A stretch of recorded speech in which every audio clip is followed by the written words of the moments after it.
خون کی ایک سلائی میری آنکھوں میں پھیر دی۔ جب میں بیدار ہوا تو میں اندھا ہو چکا تھا۔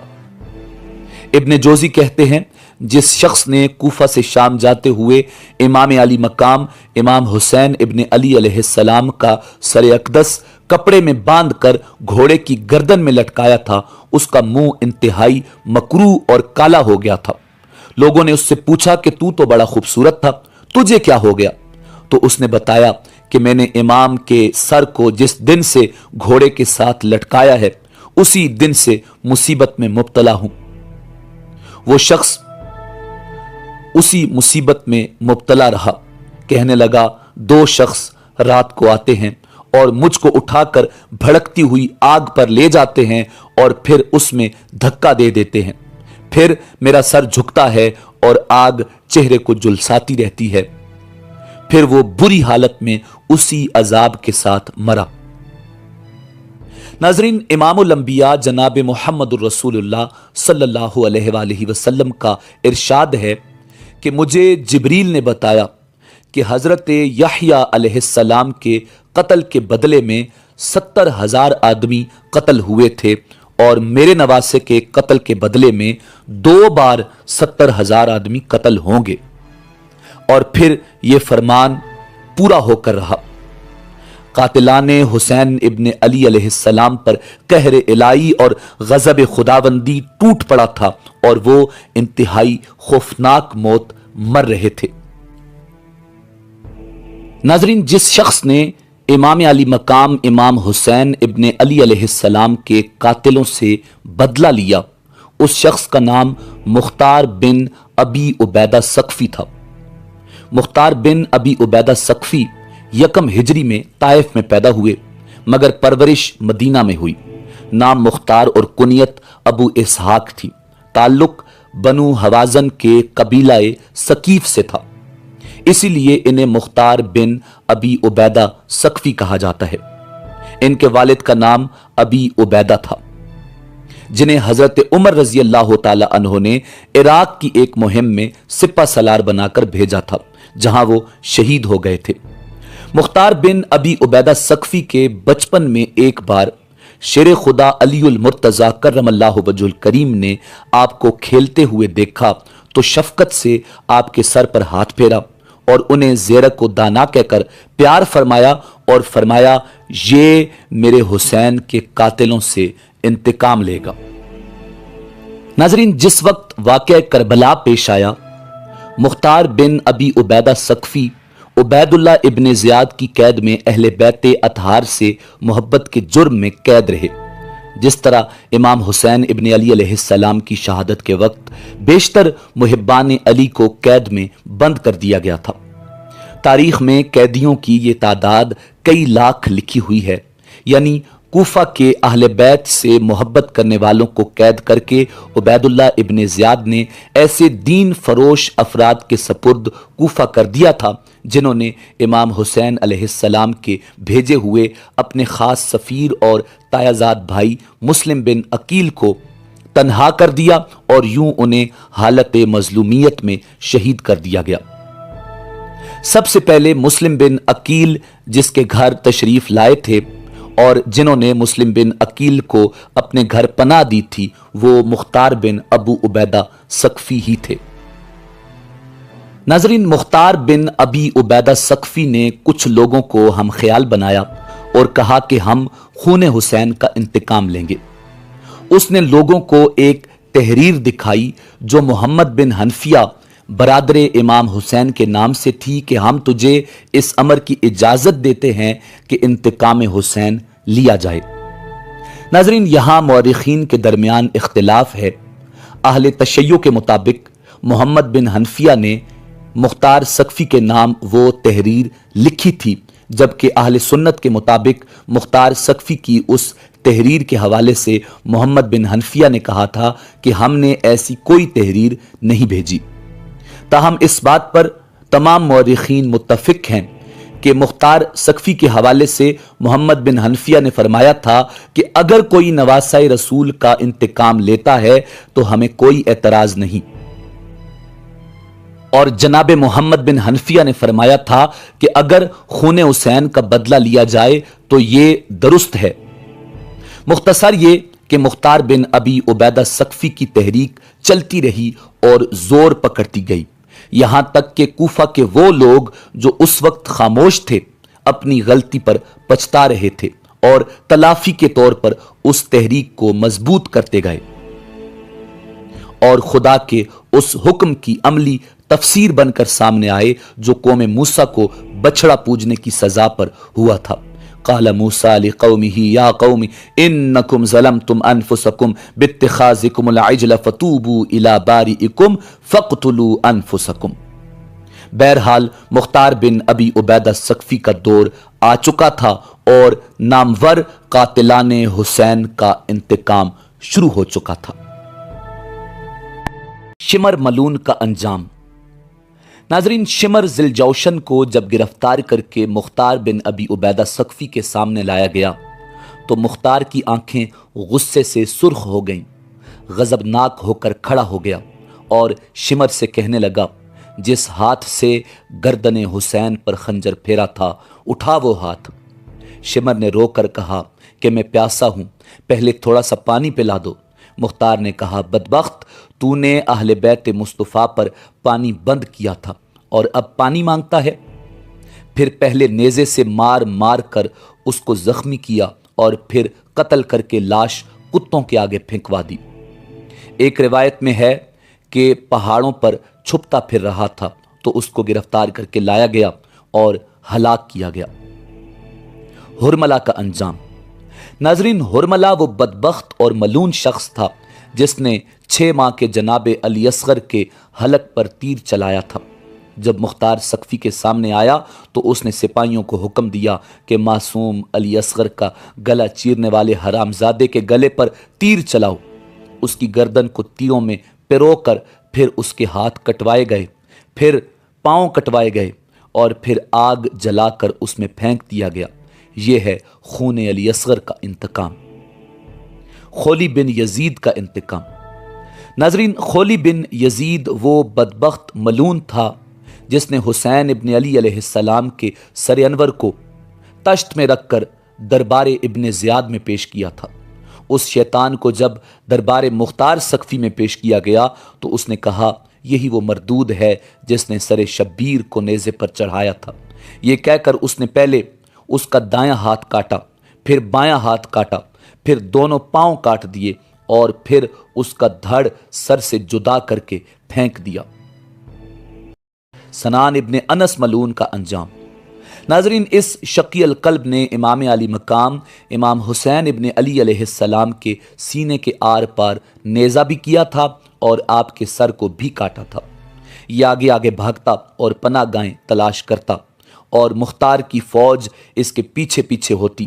یہ پہلے بصرہ گیا، وہاں سے قادسیہ اور پھر قادسیہ اور غدیب الحجانات کے درمیان گرفتار کر لیا گیا۔ پہلے اس کی انگلیاں کاٹی گئیں، پھر ہاتھ، پھر پاؤں کاٹے گئے اور پھر اس کے کان چیر دیے گئے، پھر خنجر سے اس کی آنکھیں نکالی گئیں اور روغن زیتون کی دیگ چڑھا کر اس کو زندہ اس میں ڈال دیا گیا۔ حکم بن طفیل کا انجام۔ ناظرین، حکم بن طفیل ملون نے حضرت امام حسین ابن علی علیہ السلام کا لباس اتارا تھا اور جناب عباس علمدار پر تیر چلائے اور ان کے بازو قلم کیے۔ اس کو مختار ثقفی کے فوجی افسر عبداللہ بن کامل نے گرفتار کیا اور پھر اس پر تیر چلا کر واصل جہنم کر دیا۔ عبید اللہ ابن زیاد ملون کا انجام۔ ناظرین، یہ مردود بھی چھپا ہوا تھا۔ جب مختار ثقفی کے لشکر نے گھیراؤ کیا تو مقابلہ کرتا رہا، آخر گرفتار ہو کر اسی دارالامارہ کے سامنے لایا گیا جہاں بیٹھ کر بڑے غرور اور تکبر کے ساتھ اہل بیت اطہار کے ساتھ ظلم کے احکام جاری کرتا تھا۔ اس کو گرفتار کر کے اس کے ساتھ کس کر مشقیں باندھی گئیں اور سپاہی اس کے منہ پر تمانچے مارنے لگے۔ جب مختار ثقفی کے سامنے آیا تو اس نے پہلے اس کے جسم کی ایک ایک بوٹی کاٹنے کا حکم دیا۔ جب اس کا ایک ایک عضو کٹ گیا تو پھر اس کی لاش پر گھوڑے دوڑائے گئے، پھر اس کا سر کاٹ کر رکھ لیا گیا اور لاش کو آگ میں پھینک دیا گیا۔ اس کا سر ابھی لوگوں کے سامنے ہی پڑا ہوا تھا کہ ایک سانپ نمودار ہوا اور اس کے ایک نتھنے میں گھس کر دوسرے نتھنے سے باہر آ گیا۔ اس سانپ نے ایسا کئی بار کیا اور پھر غائب ہو گیا۔ یہ تھا خون حسین کا انتقام۔ ناظرین، اب بات کرتے ہیں کائنات کے بدترین ظالم ملعون یزید ابن معاویہ کی۔ حجاز مقدس میں امام حسین ابن علی علیہ السلام کی شہادت کا بے حد گہرا اثر ہوا اور لوگوں نے یزید سے متنفر ہونا شروع کر دیا۔ خون حسین ابن علی علیہ السلام پوری رعنائی اور دلاویزی کے ساتھ اپنے اثرات مرتب کر رہا تھا۔ جن لوگوں سے زبردستی یزید نے بیعت قبول کروائی تھی وہ بھی، اور جنہوں نے خود کی تھی وہ بھی، اب یزید کی بیعت توڑ کر جناب عبداللہ ابن زبیر کے ہاتھوں پر بیعت کر رہے تھے۔ یزید کے جاسوسوں نے اسے اطلاع دی تو اس نے عامل مدینہ ولید کو معزول کر کے اس کی جگہ محمد بن عثمان کو مدینہ کا گورنر بنا دیا، مگر لوگ بدستور یزید ابن معاویہ سے اظہار نفرت کر رہے تھے۔ یزید تو وہی یزید تھا جو پہلے تھا، فرق صرف یہ ہے کہ امام علی مقام اس کے فسق و فجور اور حدود اسلامیہ کو توڑنے کے متعلق پہلے ہی جانتے تھے اور لوگوں کو اب معلوم ہوا۔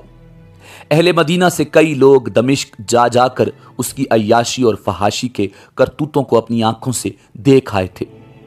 جب ابن عثمان گورنر بن کر آیا تو اس نے مدینہ کے بزرگوں کو بلا کر سمجھایا کہ یزید کے متعلق آپ تک غلط افواہیں پہنچی ہیں، اس لیے آپ اس کی بیعت نہ توڑیں۔ یہ وہ لوگ تھے جنہوں نے صحابہ کرام رضوان اللہ تعالی علیہم اجمعین کی زندگیوں کے نمونے دیکھے ہوئے تھے، آسانی سے کیسے مان جاتے؟ تاہم انہوں نے وعدہ کر لیا کہ ہم خود جا کر تصدیق کرتے ہیں۔ اگر یزید حدود شریعت کی خلاف ورزی کرتا ہوا نہ پایا گیا تو ہمیں کوئی اعتراض نہیں۔ چنانچہ ان بزرگ ہستیوں کا وفد دمشق کو روانہ ہو گیا۔ گورنر نے اپنے آدمی پہلے ہی روانہ کر دیے تاکہ یزید کو اس وفد کی آمد کی اطلاع پہلے ہو جائے اور وہ ان کے سامنے اپنی حرکات سے باز رہے۔ یزید اپنی حرکات کیسے چھوڑ سکتا تھا؟ جو قبیحات اس نے اختیار کی ہوئی تھیں ان سے کیسے بچتا؟ ہاں، البتہ اس نے اتنا ضرور کیا کہ اس وفد کی دل کھول کر شاہانہ ٹھاٹھ سے خدمت کی اور کافی تحائف اور انعامات دے کر انہیں واپس کر دیا۔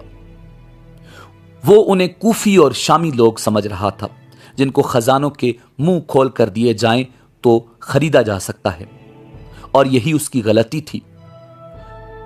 وہ مدینۃ الرسول کا وفد تھا اور یہ وہ لوگ تھے جن کے سامنے صحابہ کرام رضوان اللہ تعالی علیہم اجمعین کی مقدس زندگی کی تصویر تھی۔ یہ لوگ مدینہ منورہ میں پہنچے تو انہوں نے صاف طور پر عوام الناس کو بتا دیا کہ معاویہ کا بیٹا فاسق فاجر تارک نماز ہے، کتوں اور بندروں کا شکاری، شراب پینے والا اور محرمات کو جائز سمجھنے والا ہے۔ اس کے زانی ہونے کے متعلق بھی ہمیں کئی لوگوں نے بتایا ہے۔ وہ شریعت کے قوانین کی ہرگز پرواہ نہیں کرتا، وہ اپنی منمانی کرتا ہے۔ اس کا فسق و فجور اس قدر ظاہر ہے کہ اس کی کوئی تعویل نہیں ہو سکتی۔ مدینہ منورہ کے لوگوں نے سنا تو انہوں نے ایک دم اس کی بیعت توڑ کر عبداللہ بن زبیر کے ہاتھوں پر بیعت کر لی اور پھر عبداللہ بن زبیر مکہ معظمہ کے عدیل بن گئے۔ اب یزید ابن معاویہ نے بڑی سوچ و بچار کے بعد مسلم بن عقبہ کو لشکر جرار دے کر مدینہ پر چڑھائی کرنے کا حکم دے دیا۔ مسلم بن عقبہ، جسے مسرف بن عقبہ کے نام سے یاد کیا جاتا ہے، اس کو یزید نے جو حکم دیا وہ معتبر روایات کے مطابق یہ تھا کہ مدینہ کے لوگوں سے ہرگز کسی نرمی کا سلوک نہ کیا جائے، ان لوگوں کے سر قلم کر دینا، تمہیں ان لوگوں پر فتح حاصل کرنے کے لیے ہر قسم کی کارروائی کی اجازت ہے۔ چنانچہ خبیث و مردود مسرف بن عقبہ نے مدینۃ الرسول پر فوج کشی کر دی۔ حضرت حنظلہ رضی اللہ تعالی عنہ کے صاحبزادے مدینہ کے لوگوں کو ساتھ لے کر مقابلے میں آئے، مگر یزید کی فوج بہت زیادہ تھی۔ بڑے بڑے مقتدر اور ذی وقار لوگ شہید کر دیے گئے اور بالآخر فوج یزید مدینہ پر قابض ہو گئی، اور پھر مدینہ پاک کی جو بے حرمتی فوج یزید نے کی وہ حد بیان سے باہر ہے۔ انہوں نے مسجد نبوی میں گھوڑے باندھے، محمد عربی صلی اللہ علیہ وآلہ وسلم کے منبر شریف کو غلاظت سے آلودہ کیا۔ خدا کی مار ہو ان لوگوں پر، جنت کی کیاریوں میں ان لوگوں کے گھوڑے لد اور پیشاب کر رہے تھے، اور وہ وحشت اور بربریت کی انتہا کرتے ہوئے مدینۃ الرسول کی بہو بیٹیوں کی عصمت لوٹ رہے تھے۔ تاریخ کے مطابق انہوں نے 1000 سے بھی زیادہ پاک بازوں کی عصمت دری کی۔ حجرہ رسول کے باہر 70,000 ملائکہ ایک طرف درود و سلام کے ہدیے پیش کر رہے تھے، اور دوسری طرف یزید ابن معاویہ کے بدمعاش ضلالت میں ڈوبے ہوئے ظلم کی انتہا کر رہے تھے۔ ایسی فوج بھیجنے والے پر لعنت، ایسی فوج پر لعنت۔ مدینہ کی بے حرمتی کرنے کے بعد لشکر یزید مکہ کی طرف گیا۔ مصرف بن عقبہ ملعون راستے میں مر گیا۔ یزید کے حکم کے مطابق اس کی جگہ ایک دوسرے ملعون نے لے لی۔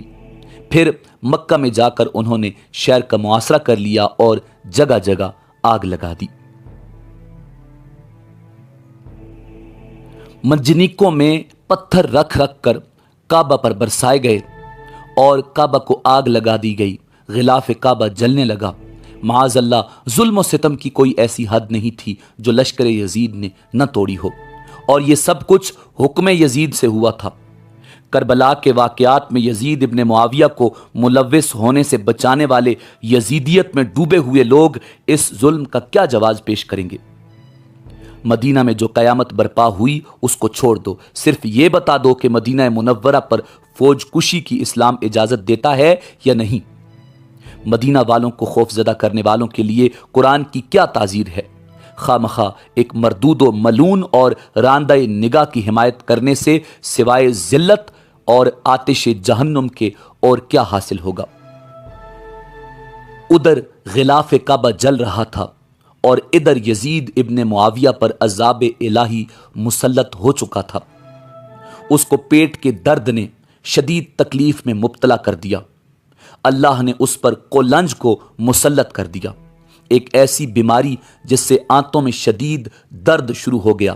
حکیموں سے کوئی علاج نہ ہوا اور درد بڑھتا گیا۔ وہ ایسے تڑپنے لگا جیسے مچھلی پانی کے بغیر تڑپتی ہے۔ اس نے اپنے بیٹے کو بلایا اور کہنے لگا کہ مجھے یقین ہو گیا ہے کہ اب میری موت کا وقت قریب ہے، میں تمہیں امور سلطنت سے آگاہ کرنا چاہتا ہوں۔ بیٹے کا نام معاویہ ابن یزید تھا۔ اس کی بے ساختہ چیخ نکلی اور کہنے لگا، جس تاج و تخت پر آل رسول کے خون کے دبے ہوں میں اس کو کسی صورت قبول نہیں کر سکتا۔ اللہ مجھے ایسی منوس خلافت کی حکومت سے محروم رکھے جس کی بنیاد رسول اللہ کے نواسے کے خون پر رکھی گئی ہے۔ یزید اپنے بیٹے کی بات سن کر تڑپ اٹھا اور شدت رنج و الم سے بستر پر پاؤں مارنے لگا، اور موت سے کچھ دن پہلے یزید کی آنکھیں سڑ گئیں اور اس میں کیڑے پڑ گئے۔ تکلیف کی شدت سے وہ چیخیں مارتا تھا۔ پانی کا قطرہ حلق سے نیچے اترنے کے بعد تیر کی طرح چبھنے لگا۔ اس پر اللہ تعالیٰ کا عجیب قہر تھا کہ پانی کے بغیر بھی تڑپتا تھا اور پانی پا کر بھی چیختا تھا۔ بالآخر اسی درد کی شدت سے تڑپ تڑپ کر اس کی موت واقع ہو گئی، اور لاش سے ایسی ہولناک بدبو آنے لگی کہ کوئی قریب نہ جاتا۔ جیسے تیسے ملعون کو دفن کر دیا گیا۔ جب بنو عباس کی حکومت آئی تو انہوں نے اس کی ہڈیاں جلانے کے لیے اس کی قبر کھودی تو وہ پہلے ہی جلی ہوئی اور سیاہ تھیں۔ اس کی قبر پر لوگ پتھر پھینکا کرتے تھے، اور باب الصغیر دمشق میں جہاں اس کی قبر تھی اب وہاں شیشے کا کارخانہ ہے، اور ٹھیک اسی جگہ شیشہ گالنے والی بھٹی بنی ہوئی ہے۔ ملعون کو دونوں طرف سے آگ نے گھیر رکھا ہے اور اس کی سزا بھی یہی تھی۔ ناظرین، اسی امید کے ساتھ اجازت دیجیے کہ آپ کو ہماری ویڈیو پسند آئی ہوگی۔ ملتے ہیں بہت جلد ایک نئی تاریخی، تحقیقی اور معلوماتی ویڈیو کے ساتھ۔ دیکھتے رہیے info@adil۔ اللہ رب العزت آپ کا حامی و ناصر ہو۔